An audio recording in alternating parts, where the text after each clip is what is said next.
Bienvenidos a este nuevo video de TATS. En este video vamos a empezar a trabajar sobre el almacenamiento de datos y para eso vamos a empezar a trabajar sobre los servidores de base de datos. Bien, en TATS nosotros vamos a definir que un servidor de base de datos es aquel responsable de proveer servicios de base de datos. Algo que normalmente suele equivocarse es que los servicios de base de datos solo son proveer el almacenamiento de datos. En realidad, si bien es una sobresimplificación de lo que hace un servidor de base de datos, esto es una parte esencial de lo que es ofrecer el servicio de base de datos, pero es solo una pequeña parte. Para nosotros, el servicio de base de datos que debe brindar un servidor de base de datos incluye proveer y administrar el almacenamiento de datos, proveer acceso concurrentes a los datos en tiempo y forma, sin esperas, sin demoras, sin inconvenientes ni restricciones innecesarias. Asegurar que los datos sean confiables, es decir, que no sean afectados por fallas, por problemas de concurrencia, o que al menos tengan forma de manejar el grado de confiabilidad en estos datos para que la concurrencia no sea un problema. Y en cuanto a la falla o al dato erróneo, sí deben proveer mecanismos para asegurar eso. Control de acceso a los datos. Los datos pueden contener información que es sensible o que es crucial para el funcionamiento de la organización y no podemos permitir que cualquier aplicación o cualquier usuario los acceda. Entonces, cualquier servidor de base de datos debe proveer mecanismos para este control. Y finalmente, mecanismos para el resguardo y recuperación de datos.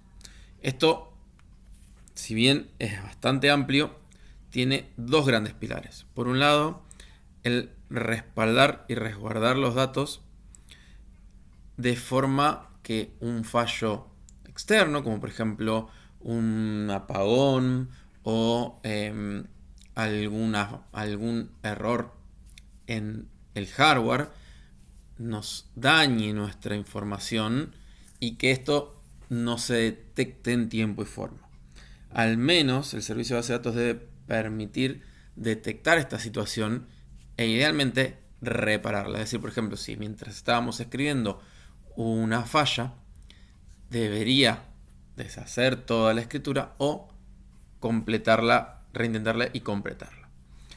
Y el segundo pilar de lo que es el resguardo y recuperación de los datos significa poder, por ejemplo, generar un respaldo como un backup y tenerlo disponible para restaurar en caso de que no pueda resolverse automáticamente una corrupción o una falta o un borrado accidental de datos.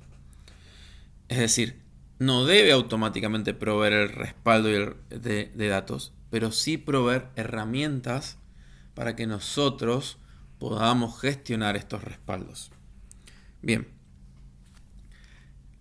para hacer esto, un servidor de base de datos generalmente cuenta con dos grandes estructuras. La base de datos, que es donde se encuentran los datos en sí mismo, y un DBMS, un Database Management System, que es el software que se encarga de gestionar el acceso a estos datos y gestionar el almacenamiento de estos datos, y es con quien interactúan nuestras aplicaciones. ¿Sí? Esto se hace a través de un protocolo y de una API, de forma que se pueda definir esta interacción y cuál es la forma correcta de hacerla. Un dato importante, hay ciertas bases de datos que se consideran embebidas, ¿sí? Estas bases de datos no se consideran un servidor de base de datos. Como mucho pueden llamarse base de datos, pero en general su gestión está completamente atada a lo que hagamos desde la aplicación. Y esto significa que distintas aplicaciones utilizando la misma base de datos pueden hacer cosas diferentes. Por ejemplo, la gestión de accesos a los datos y los mecanismos de control podrían ser completamente distintos. También podríamos llegar a tener algunas diferencias o algunos problemas porque no hay una herramienta que gestione esta concurrencia entre distintas aplicaciones. Entonces, es importante destacar que estas bases de datos embebidas no van a ser consideradas como un servidor de base de datos. Bien, nosotros vamos a trabajar en la materia con con tecnologías que permitan almacenar los datos que necesitamos y este almacenamiento tiene que ser persistente. Después lo vamos a hablar en detalle, pero tiene que ser persistente, no en memoria, es decir, que tiene que guardarse en disco y tiene que ser a través de un servicio independiente donde se gestione todo a través de este servidor de base de datos y no a través de una base de datos embebida.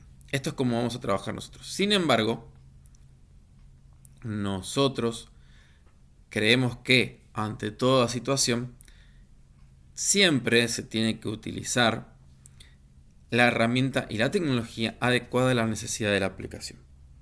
Por lo tanto, nosotros vamos a brindar soporte sobre algunos DBMS y vamos a dar una introducción sobre los mismos, pero no vamos a forzar el uso de uno en particular. Bien, acá ustedes pueden leer en detenimiento esto desde el repositorio y vamos a trabajar sobre estos 3 temas. Primero que nada, el almacenamiento de la base de datos. Hay una breve introducción, pueden revisarla. Lo importante es que nosotros vamos a trabajar con 2 grandes tecnologías, ¿sí? 2 familias de tecnologías, bases de datos SQL y bases de datos NoSQL.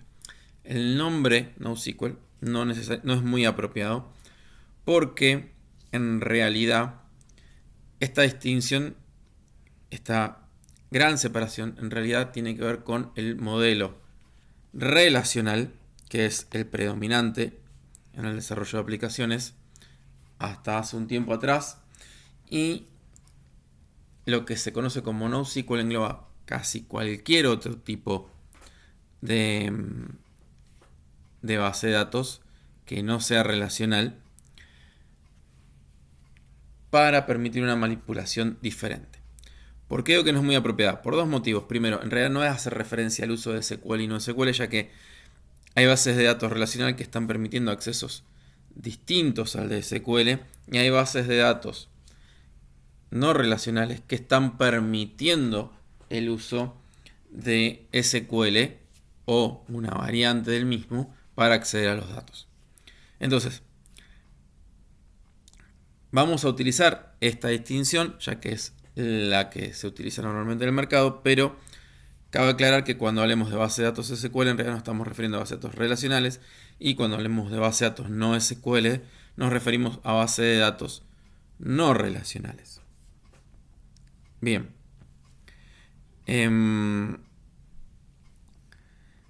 Nosotros nos vamos, como dije antes, a enfocar en bases de datos persistentes, tanto SQL como NoSQL. Vamos a mostrar en este sentido 2 ejemplos. Uno, como referente de las bases de datos relacionales, vamos a utilizar MySQL, porque es una herramienta que se utiliza en una de las correlativas de la cátedra. Por lo tanto, ustedes deberían estar acostumbrados y además se encuentra muchísimo material disponible para que ustedes lo revisen si es que ya se han olvidado cómo se hace. En este mismo documento y en el anterior van a poder encontrar links que hacen referencia al canal de YouTube de la cátedra de gestión de datos, donde pueden repasar cualquier contenido que necesiten refrescar. Y en representación de las bases de datos NoSQL vamos a utilizar MongoDB por 2 motivos. En primer lugar, por su gestión ya lo vamos a ver en detalle, pero por su gestión de los datos en un formato totalmente compatible con Node.js, que es JSON. Y en segundo lugar, dentro de las bases de datos NoSQL, es quizás la más simple y difundida de todas en este momento. Y es muy fácil de integrar con las tecnologías que nosotros vamos a utilizar. Esto no significa que MongoDB sea mejor que cualquiera de las otras bases de datos de NoSQL, sino que es la más conveniente para el dictado de la cátedra. Bien, desde la versión 8.0, MySQL permite utilizar un document store propio también, pero digamos, para no quedarnos circunscriptos a un solo gestor, vamos a utilizar estas dos herramientas. Bien, como les dije, acá tienen el link al canal de la cátedra de gestión de datos, donde tienen videos con todo el, digamos, contenido de no solo modelado, sino el uso de base de datos a través de MySQL Workbench y del SQL, tanto para la creación de la base de datos, tablas, como para la manipulación de datos. Bien. Y en el caso particular de MongoDB, nosotros vamos a mostrar cómo utilizar MongoDB y luego vamos a realizar una muy pequeña aplicación donde vamos a utilizar MongoDB directamente a través de librerías, la que en los videos anteriores hemos visto cómo instalar como una dependencia. Vamos a utilizar el paquete de MongoDB de forma de utilizar nosotros directamente la base de datos, pero vamos a enfocar la mayor parte de nuestro tiempo al uso de un ODM. ¿Sí? Un ODM es un Object Document Mapper, es el equivalente del Object Relational Mapper que se utiliza con las bases de datos relacionales, solo que este es para utilizarlo con una base de datos documental, que es el caso de MongoDB. Luego de esto vamos a volver sobre MySQL para utilizar un ORM. No vamos a ahondar sobre el uso directo, ya que en las correlativas de la materia han utilizado las bases de datos a través de una librería directamente. Bien. MongoDB, como les decía antes, utiliza documentos para almacenar la información. Es decir, no se basa en tablas con columnas y filas, sino que habla de colecciones y documentos. Estas colecciones pueden contener los documentos que están representados, ahora vamos a ver un ejemplo, pero que están representados a través de un JSON y se almacenan en forma binaria en el disco. Pero estos documentos JSON son un objeto JSON que puede tener toda la complejidad que se admite en el estándar de JSON. Es decir, pueden tener atributos simples, pueden contener un objeto, uno de los atributos puede ser a su vez otro objeto JSON, pueden ser arrays y podemos tener los tipos básicos que se encuentran ahí. Acá hay una pequeña tabla de esta correlación donde MongoDB tiene una base de datos, lo mismo que las bases de datos relacionales, pero cuando hablamos de tabla, en MongoDB hablamos de colección. Cuando hablamos de fila, hablamos de documento. Cuando hablamos de columna, acá estamos hablando de un campo de nuestro JSON o un atributo. Los índices, claves primarias existen en ambos, es el mismo concepto, pero, por ejemplo, las claves foráneas no están disponibles. Se puede hacer embebido de documentos o referencia. Ahora vamos a ver ejemplo. Vamos, por ejemplo, a un sistema de veterinaria donde nosotros vamos a empezar a trabajar por los elementos básicos, que es el cliente y la mascota. La mascota tiene un ID, un nombre y un owner ID, que es la referencia del cliente, donde tenemos el ID, tiene su primer nombre y su segundo nombre, su apellido, nombre y apellido. Bien, y Owner ID en una base de datos relacional tendría definida una clave foránea hacia cliente. Bien, si nosotros ahora vamos a MongoDB, tenemos que hay dos formas de hacerlo. Primero es embeber objetos. En este sentido, tenemos nuestros clientes, nuestra colección de clientes tendría estas dos filas, serían dos documentos. El primer documento, donde tenemos el equivalente de la primera fila, y el segundo documento, donde tendríamos la segunda fila. Acá tenemos lo que eran ID, nombre y apellido. Pasamos a tenerlos como ID, nombre y apellido. Pero en lugar de ser columnas dentro de nuestra tabla, son fields dentro de nuestro objeto JSON. Luego, el concepto de la mascota. Bueno, para el concepto de la mascota nosotros tenemos dos alternativas. La primera es embeber el objeto. Es decir, tenemos un array con las mascotas. Nosotros tenemos las dos primeras mascotas correspondían al primer cliente y las dos segundas mascotas correspondían al segundo cliente. Acá hicimos algo similar, donde dentro del cliente tenemos un array de mascotas y este array contiene un documento JSON, ¿sí? Un JSON por cada mascota con su nombre. Acá no hace falta agregarle un ID porque no tenemos necesidad de eso, ya que la mascota se encuentra incluida dentro del cliente. Simplemente con la posición dentro del array la podemos ubicar. Y tampoco necesitamos una clave foránea, ya que se encuentra dentro del objeto cliente. Esta es una alternativa. Como segunda alternativa tenemos referenciar objetos. En este caso tenemos dos colecciones, algo más parecido a lo que teníamos en el modelo relacional, la colección de clientes y la colección de mascotas. La colección de clientes tiene el ID, nombre y apellido, y la colección de mascota tiene un ID, porque ahora sí se encuentran por separado, un nombre y tiene una referencia al propietario. Esto se parece más al modelo relacional.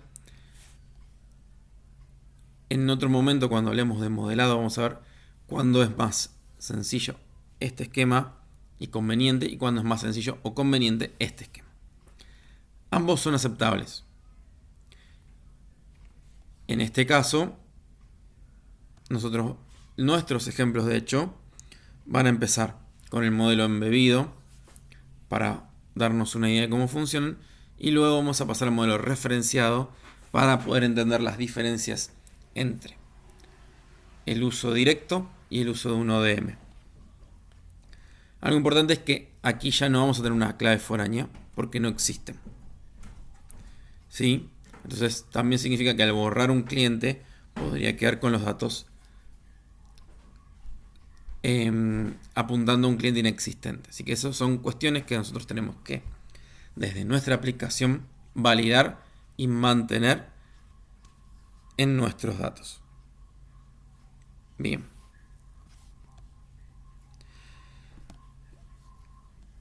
Espero que les haya servido esta introducción hacia MongoDB. En el próximo video vamos a utilizar directamente la base de datos desde la consola de MongoDB. Hasta la próxima.